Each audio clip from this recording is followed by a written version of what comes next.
Hey guys, Off the Mic Sports Network here, another edition of Off the Top Rope. So SmackDown, dare I say, since they went to 3 hours, this was one of the best, 3 hour shows that they've had since they went to the format going over to USA at the start of the year. I mean, they went to USA at the in September of last year, but since they went to 3 hours at the start of 2025, this was honest to God, one of the more watchable and enjoyable episodes. And it's fitting.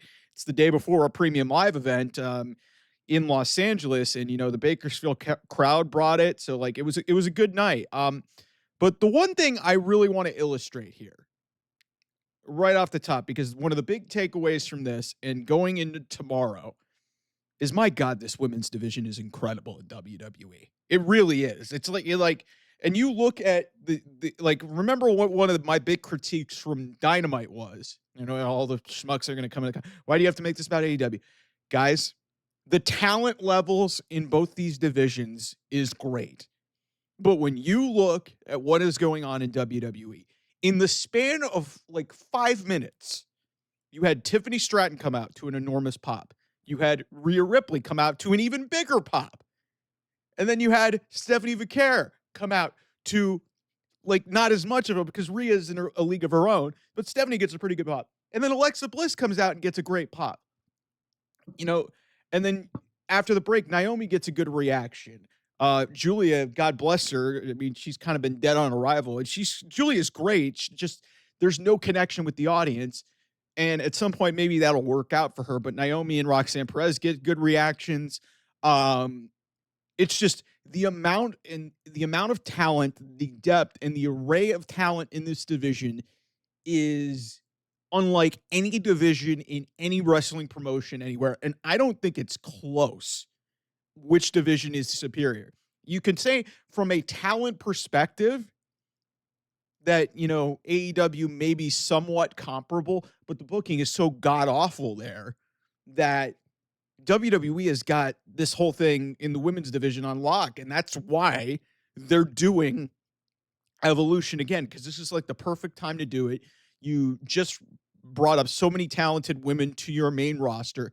This is going to be, in my eyes, maybe the best women's Money in the Bank. It's the best women's Money in the Bank field that I've ever seen since they started doing the women's Money in the Bank match. I think it was back in 2017. So they've been doing this for 8 years now. This is the most stacked field of women's Money in the Bank combatants that I've ever seen.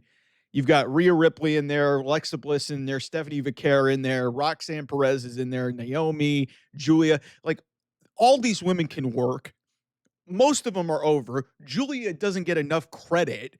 And I think maybe some people are disappointed because, there really isn't like some distinguishing characteristic that makes her really interesting, but her wrestling style is really, and she's, adapted pretty well. But I think part of it is that Stephanie Vicaire just came in there and just absolutely superseded her to a point where WWE just realized, okay, we may have gotten this wrong a little bit. I still think Julia will be fine. They're clearly setting her up to be the Women's United States champion and take that off of Zelina Vega, who I love. But, let's be real here. Julia's going to get they've been leaning heavy into that. But just from watching this, and separate from all the reactions that I was talking about, the 6-woman tag that they had on this show was freaking unbelievable. Like, Rhea Ripley doesn't get nearly enough credit for how good of a wrestler she is. Everybody thinks that she's basically the female Hulk Hogan of this division, which I don't fundamentally understand how people have a problem with Rhea Ripley. She is popular. She is over.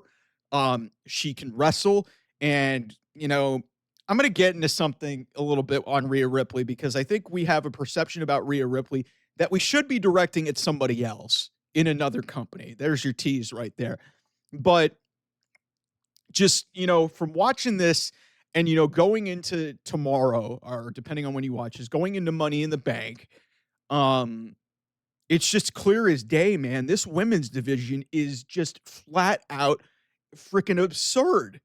Like, the amount of ability in this division, and the amount of characters, and the amount of, quality wrestling, like, remember where women's wrestling was, for God's sake, in this company 10 years ago? They could barely get any time. And now look at AEW. They had a 4-hour show, and they had what 12 to 14 minutes of wrestling across like 3 segments. The women got a ton of time on a 3-hour show. You had the Bakersfield brawl between Zelina Vega and Piper Niven, which was a lot of fun. They used the Slim Jim table. Hey, we got sponsors, gotta love that. And then you obviously had the 6-woman tag, which was freaking unbelievable. Setting the stage for what's gonna happen in the women's Money in the Bank match, which, like I said, I think is gonna be the best women's Money in the Bank match of all time, because with the array of talent that they have in this match, it's going to be almost impossible for them to screw this up. Like, so leave it to me to say that. And if it does turn into you guys can blame me here on the channel, but,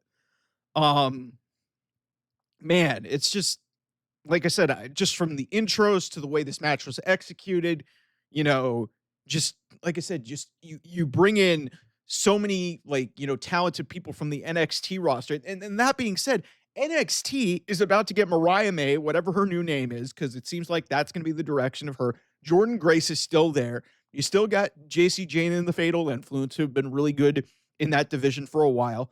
You still got Sol Ruka. You still got Zarya. You still got all the, the young, youthful Performance Center trainees that have been, up and cutting. Kalani Jordan, too.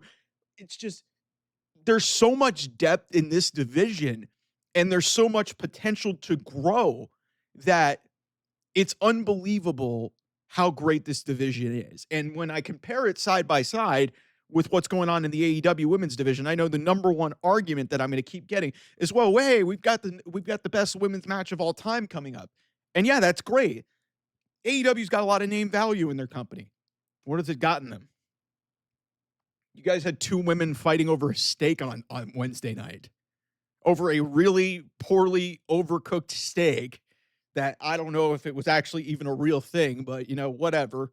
And then the rest of your division is like you're trying to convince yourselves that you need women's tag team championships. It's just, there's so many individually talented women that I'd almost make the argument the women's tag team championships are almost fucking irrelevant at this point.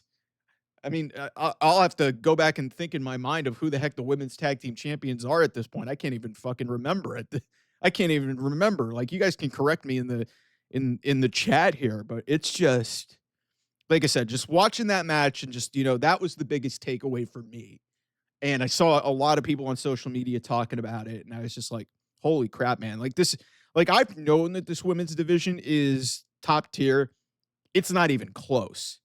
And AEW, from a talent perspective and like from a name brand perspective, they just added Alex Windsor, who is, I mean, no surprise, that's Will Ospreay's wife. So, and Alex Windsor is a pretty talented wrestler too. But like I said, it's night and day. And yeah, it's great. Yeah, you got Mercedes and Tony, maybe the 2 most gifted in-ring wrestlers in the entire world. But I would take WWE's women's division over AEW's women's division, or over any women's division in any promotion anywhere. It's not even close. And what's scary is there's so much room to grow when you've got people like Sol Ruka who are just in the business. Kalani Jordan, who's just in the business. Roxanne Perez is what, 22, 23 years old? She's been in the business since she was like a teenager, and she's still got room to grow. I mean, and then you've got people like Rhea Ripley, who's still in her 20s. Julia and Stephanie Vaquer have been around the block. They were in Japan.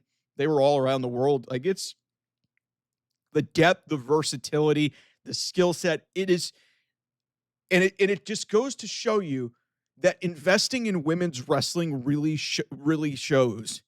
And if you actually take time and you actually invest in characters, and you actually, have unique looks, different versatile gimmicks, and the way these women are positioned, whether it's in NXT or on the main roster, you can have a situation where, hey, all 6 women are in this match on Saturday at Money in the Bank, and it's like you can make a case for any one of them, probably outside of Julia. I don't think Julia has a chance.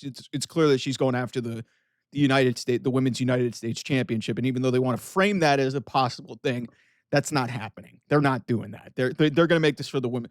It's just, and then even the champions, it's like, hey, Io Sky, really over. Tiffany Stratton, really over. And remember, one of the biggest complaints about this women's division just a few years back is constant reliance on, the consistent stars, Charlotte Flair, Becky Lynch, Bailey and, Sasha Banks. Like, it was constant reliance, and even Ronda Rousey by extension, because she was kind of force-fed into this women's division to kind of elevate it.